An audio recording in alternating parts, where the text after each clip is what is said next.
Hey guys, welcome back to TNPC Academy. So இன்றைக்கான கிளாஸில் குவிலென்ஸ் மற்றும் குழிலென்ஸ் இவற்றுக்கு இடையே இருக்கக்கூடிய வேறுபாடுகள் பற்றி பார்ப்போம். ஸோ குவிலென்ஸ்னால் என்ன, குழிலென்ஸ்னால் என்ன பார்ப்போம். ஸோ குவிலென்ஸை பொறுத்த வரைக்கும் மையத்தில் தடித்தும் ஓரத்தில் மெலிந்தும் காணப்படுவது குவிலென்ஸு. குழிலென்ஸ் பார்த்திங்கன்னா மையத்தில் மெலிந்தும் ஓரத்தில் தடித்தும் காணப்படும். ஸோ இதெல்லாம் பொறுத்த வரைக்கும் கூற்று கொஷனில் கேட்பாங்க. ஸோ அதனால் பார்த்து வச்சுக்கோங்க நல்லா. ஸோ குவிலென்ஸ் பார்த்திங்கன்னா இது குவிக்கும் லென்ஸு பேரில் இருக்குது. குழிலென்ஸ் பார்த்திங்கன்னா இது விரிக்கும் லென்ஸு. குவிலென்ஸ் பொறுத்த வரைக்கும் பெரும்பாலும் மெய் பிம்பங்களை தோற்றுவிக்கும். குழிலென்ஸ் பார்த்திங்கன்னா மாய பிம்பங்களை தோற்றுவிக்கும். ஸோ குவிலென்ஸ் பார்த்திங்கன்னா தூர பார்வை குறைபாட்டை சரி செய்ய பயன்படுகிறது. குழிலென்ஸு கிட்ட பார்வை குறைபாட்டை சரி செய்ய பயன்படுகிறது. ஸோ இதை பொறுத்த வரைக்கும் ஒரு ஷார்ட்கட்டுக்கு ஒரு லைன் சொல்லிருப்பாங்க. மேக்ஸிமம் எல்லா ஸ்கூலுமே சொல்கிறது தான். ஸோ அதுதான் பார்த்துப்போம். ஸோ கிட்ட குழி தோண்டி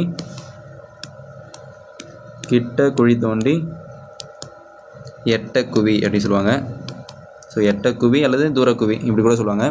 ஸோ கிட்ட குழி தோண்டி அப்படின்னா கிட்ட பார்வைக்கு குழி லென்ஸ் பயன்படுத்துவாங்க அப்படின்னு அர்த்தம்.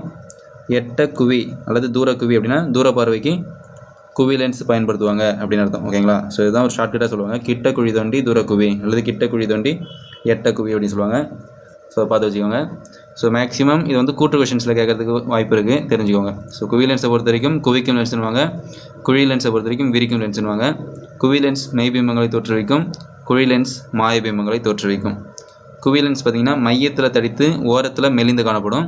குழி லென்ஸ் பார்த்திங்கன்னா மையத்தில் மெலிந்து ஓரத்தில் தடித்து காணப்படும். ஓகேங்களா? So okay guys, thank you.